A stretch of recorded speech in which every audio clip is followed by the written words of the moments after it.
Welcome back to channel. Hari ini saya sedang berada di kampung wisata Karasik Hills dan kita akan eksplor apa saja yang ada di dalam.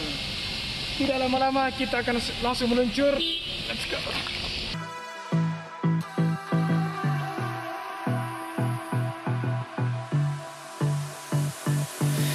I don't know what you want. Let's have a bit of fun till I downfall. My love, if you feel like I do right now, don't say you're on the run to the other side, my love.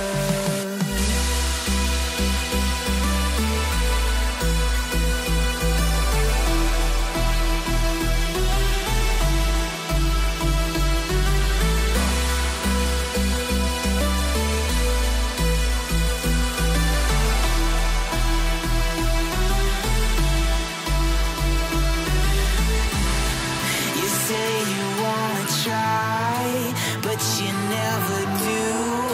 Sugar, there's a reason why we lose. You say you wanna cry, but you never do. Sugar, there's a reason why we lose.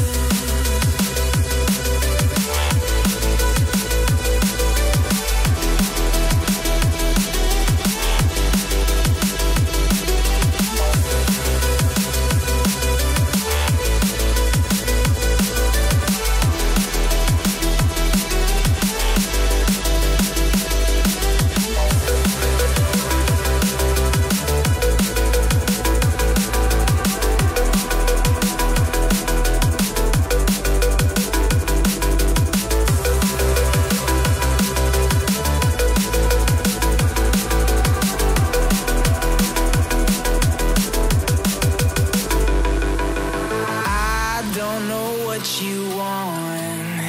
Let's have a bit of fun till I downfall. My Oke, jumpa lagi bersama dengan kami BBTube Team. Hari ini kami sedang berada di kampung wisata seni Karasik Hills. Dan sekarang kita akan cari tahu apa sih kampung wisata seni Karasik Hills itu. Let's go. Sekarang saya sedang bersama Bapak siapa? Saya Lukman. Iya. Jadi awal berdirinya nih Pak kampung wisata seni Karasik Hills itu atas gagasan ide apa Pak?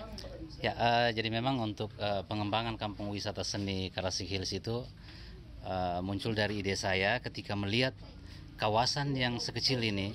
Kalau kita mulai berjalan dari bawah, dari kantor Lembang Rinding Batu sampai di Heritage Hotel, itu kurang lebih hanya jaraknya 300 meter. Kemudian jarak dari timur ke barat itu kurang lebih 100 meter saja.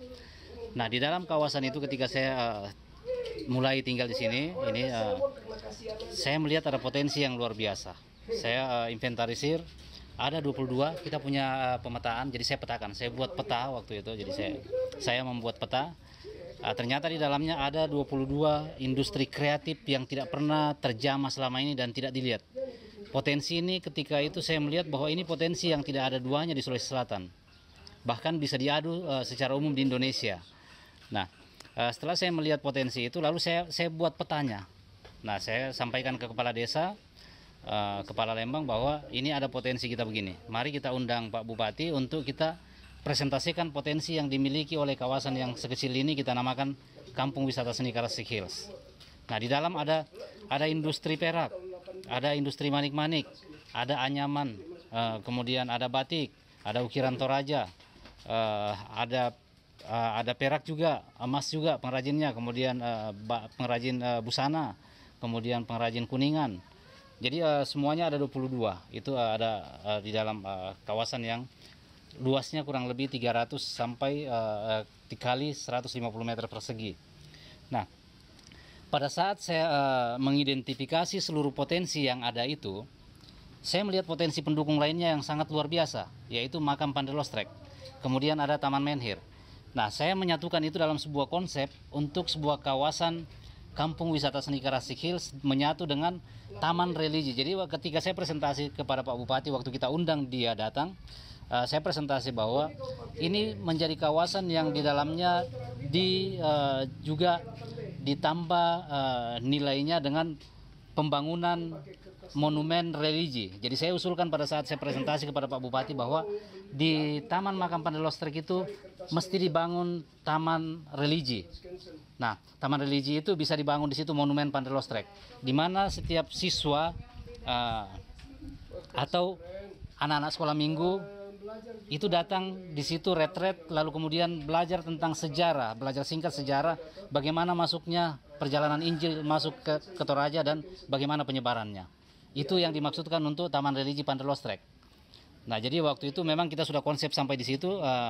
Kemudian ada Taman Menhir. Taman Menhir dulu yang begitu terkenal adalah Taman Menhir Karasik, Rantai Karasik. Kemudian fasilitas pendukung lain ada hotel berbintang 4, ada Heritage Hotel. Kemudian lain-lain di berbagai tempat itu ada. Nah, potensi-potensi ini kami sudah paparkan ke Bupati, ke pemerintah daerah. Waktu itu kita undang semua OPD yang terkait. Nah, potensi yang ada di dalam kawasan yang tadi saya katakan luasnya hanya kurang lebih 300 meter kali 150 meter, bahkan sudah mengangkat Sulawesi Selatan sampai tingkat nasional. Nah, ini saya bisa mewakili Sulawesi Selatan sebagai juara 1 pilar sosial berprestasi tingkat provinsi karena mengangkat potensi yang ada ini. Sampai diundang oleh Bapak Presiden di acara detik-detik proklamasi kemerdekaan Republik Indonesia, duduk dengan Presiden di panggung kehormatan. Alhamdulillah waktu itu saya merasa terhormat bisa diundang ke sana. Nah, jadi potensi yang ada ini, yang ada di dalam kawasan yang kecil ini, itu sebenarnya saya sampaikan, tegaskan ke para pemangku kebijakan bahwa ini ibaratnya pohon.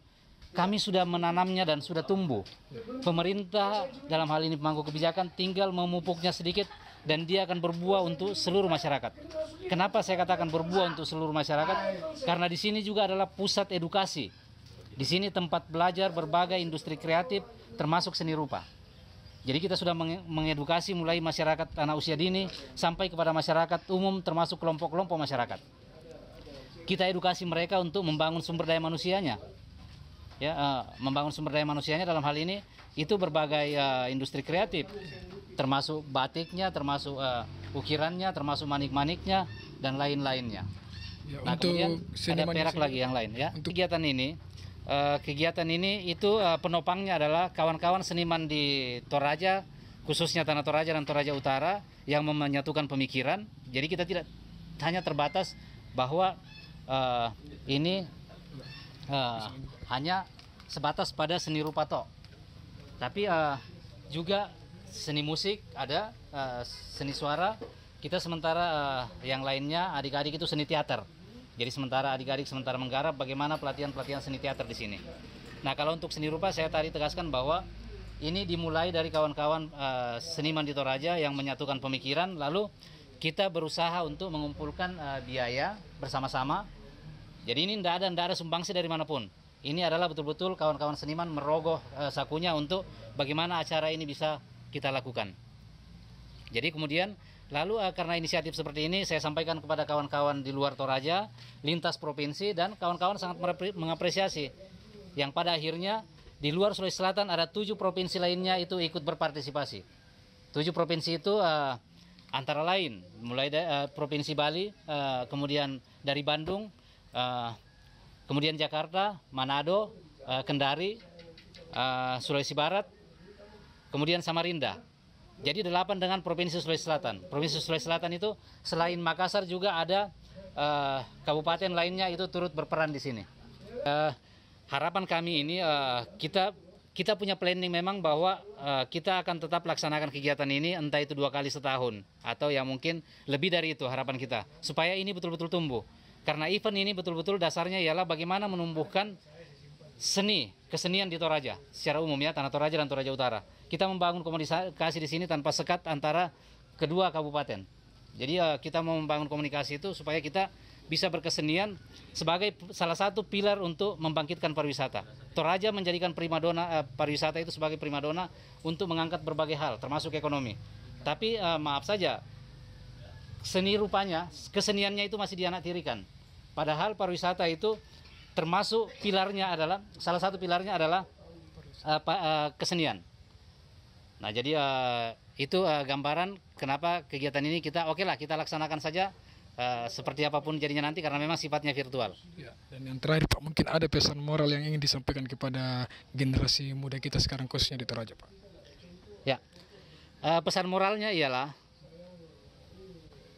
kalau Malaysia menggunakan budayanya sebagai benteng peradaban, mari kita menjadikan budaya kita dan kesenian kita yang hampir punah, sebagian banyak yang hampir punah, itu juga sebagai benteng peradaban kita. Benteng kita menangkis modernisasi yang datang dari luar dan tidak terkontrol. Ya, oke. Demikianlah hasil audiensi kita bersama dengan Bapak Lukman selaku Ketua Koordinator Kampung Wisata Karasek Hills. Apabila ada pertanyaan dari teman-teman, silakan cantumkan di kolom komentar di bawah. Oke, Kure semangat.